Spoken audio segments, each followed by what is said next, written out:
Olá, irmãos. Saúdo cada um de vocês com a graça e a paz de nosso Senhor Jesus Cristo. Meu nome é Miriam Anita, eu estou aqui para fazer um pequeno estudo a respeito de um texto que o irmão Lucas Mourão escreveu para o Manancial. Lembrando que o Manancial é um devocional produzido pela União Feminina Missionária Batista do Brasil, que oferece meditações diárias baseadas na Bíblia, a Palavra de Deus. Bem, o irmão escreveu esse texto sem a minha ajuda e o que eu vou fazer? Como eu não contribuí com o texto, eu vou ler e contar para os irmãos aquilo que eu entendi, tá bom? Ele se inspirou na porção bíblica do livro de Mateus, capítulo 5, versículos de 1 a 12. Então, nós vamos ler essa porção bíblica e vamos lendo aqui o que o irmão Lucas Mourão escreveu e vamos pedir ao Senhor que nos abençoe, que nos dê entendimento, sabedoria para entendermos, né? Qual é a missão da igreja dentro da sua comunidade, do seu bairro, da sua cidade, enfim, tá bom? Então vamos iniciar orando. Senhor Jesus, que nós possamos ser igreja onde estivermos, que nós possamos entender qual é o nosso papel, a nossa missão, para que a igreja de Jesus Cristo serve e qual é o papel que ela deve assumir na comunidade. Obrigada, Senhor, ensina-nos, cuida de nós, perdoa-nos. É em teu nome, Jesus, que oramos. Amém. Bem, então vamos lá. Pega aí sua Bíblia, livro de Mateus, capítulo 5, versículos de 1 a 12. Então, essa leitura é bastante conhecida, né? Que é o Sermão da Montanha, o Sermão do Monte. Então, certo dia, quando Jesus viu que as multidões se ajuntavam, subiu à encosta do monte e ali sentou-se. Seus discípulos se reuniram ao redor e ele começou a ensiná-los. E ele vai falar as bem-aventuranças. Felizes os pobres de espírito, pois o reino dos céus lhe pertence. Felizes os que choram, porque serão consolados. Felizes os humildes, pois herdarão a terra. Felizes os que têm fome e sede de justiça, pois serão saciados. Felizes os misericordiosos, pois serão tratados com misericórdia. Felizes os que têm o coração puro, pois verão a Deus. Felizes os que promovem a paz, pois serão chamados filhos de Deus. Felizes os perseguidos por causa da justiça, pois o reino dos céus lhe pertence.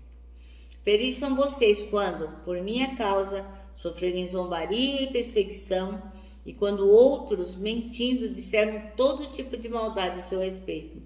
Alegrem-se e exultem, porque uma grande recompensa os espera no céu. E lembrem-se de que os antigos profetas foram perseguidos da mesma forma. Amém? Bem, então o nosso texto chama-se A Igreja e a Comunidade. E o Lucas Mourão escolheu 2 versículos, o 6 e o 7, que dizem assim, ó. Bem-aventurados que têm fome e sede de justiça, pois serão satisfeitos.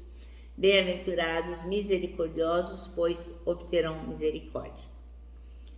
Jesus Cristo anseia por justiça, né? O nosso Deus é um Deus que se alegra na justiça, né?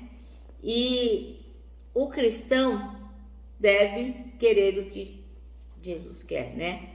Então, o cristão também deve querer a justiça, acreditando no quê? Que nela, vivendo de acordo com ela, os seus atos também serão justos, né? Quando a gente vive de acordo com a justiça, o que a gente faz é justiça aos outros, a si mesmo, enfim, ao nosso derredor.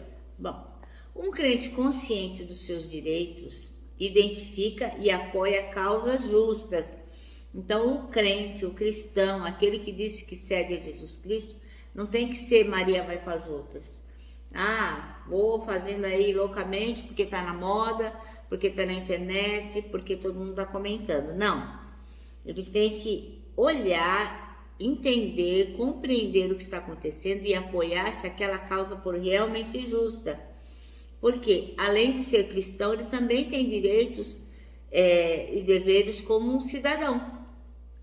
Então não é bagunçado desse jeito. Então eu sou crente, para mim tanto faz se tá judiando da criança, se tá tendo discriminação, se os animais estão sendo maltratados. Não, porque eu sou cristão, só quero saber das coisas de Jesus, não quero saber mais nada desse mundo. Não é assim, não. Não é bagunçado desse jeito, não. Então, aquele que segue a Jesus Cristo, ele tem que observar e cumprir as leis e seguir as regras estabelecidas. E sempre estar atento para o que é justo. Então, ele tem como dever, como está lá na palavra, como está lá em Romanos, a gente tem o dever de orar pelas nossas autoridades. Todos os dias a gente tem que orar pelas nossas autoridades, porque o Senhor se alegra com isso. Então, a gente tem que orar pelo nosso prefeito, pelo nosso governador, pelo nosso presidente, pelos nossos juízes, pela nossa polícia, pelo nosso pastor, enfim. Qualquer pessoa que seja autoridade, nós temos que orar por elas, porque o Senhor se alegra com isso.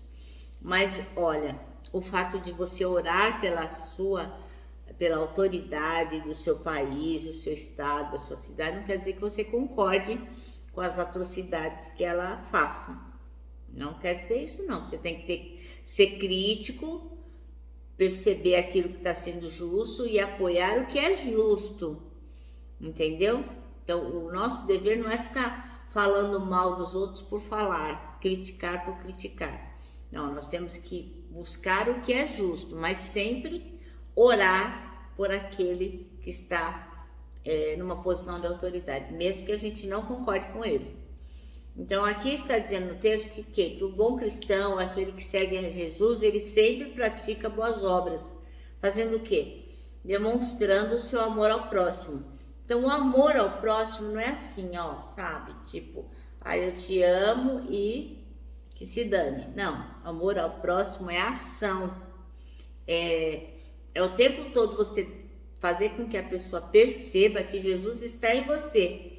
Por quê? Porque você é uma pessoa que se compadece, você é uma pessoa que realmente tem misericórdia, você ajuda.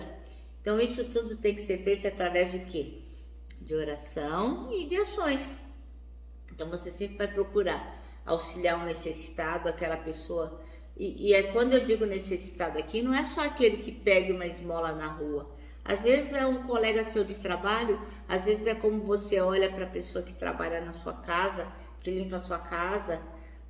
Às vezes é com uma pessoa que está vindo da feira, uma pessoa idosa carregando uma sacola, ela necessita de uma ajuda e você pode prestar. Então não pense aqui que é só dar esmola e está tudo resolvido. Não, a gente tem que trabalhar em conjunto para o bem da nossa comunidade. Isso é o quê? Estar atento para a necessidade do outro. É para isso que o cristão serve, né? Para revelar Jesus Cristo em cada ato, em cada ação, em cada contato, em cada relacionamento. Então, nós como igreja, a gente não pode ficar alheia às necessidades do que está acontecendo no entorno da igreja física, no caso. Tudo que acontece ali naquele bairro, a igreja não está nem aí. Então, a gente tem que exercer a vocação de todo cristão, que é servir a Deus e também auxiliar a comunidade no qual a igreja está inserida. Então, se você está neste bairro, se a sua igreja está nesse bairro, você tem que começar servindo aqui, né? Não é uma questão de eu quero aparecer, mas é ver como é que você pode contribuir. Então, seus dons, seus talentos não podem ser usados apenas para te beneficiar. Então eu tenho o dom da misericórdia, então eu vou guardar esse dom porque vai ficar fazendo eu desperdiçar dinheiro, tempo. Não, melhor não. Ou então eu sei cantar bem bonito, mas não vou ficar cantando, não quero me envolver com qualquer trabalho. Enfim, aquilo que a gente tem como dom, nós temos que colocar a serviço do outro. Aquilo que nós precisamos, que nós vemos que o outro precisa e você puder atender, você também deve atender. Então, tudo que a gente recebe de Deus não pode ficar guardado para nós. Nós temos que sim, que ir em favor do outro. Então, nós temos que colocar os nossos dons, os nossos talentos a serviço de quê? do reino. E o reino quer o quê? Atender o pobre e o necessitado. Também a gente tem que ser pacificador, né? Então, na medida que a gente começa a discutir política, religião, quer impor o seu ponto de vista, né? Começa a compartilhar memes e piadas que acabam ridicularizando pessoas de autoridade, pessoas que a gente não concorda, a gente acaba difundindo a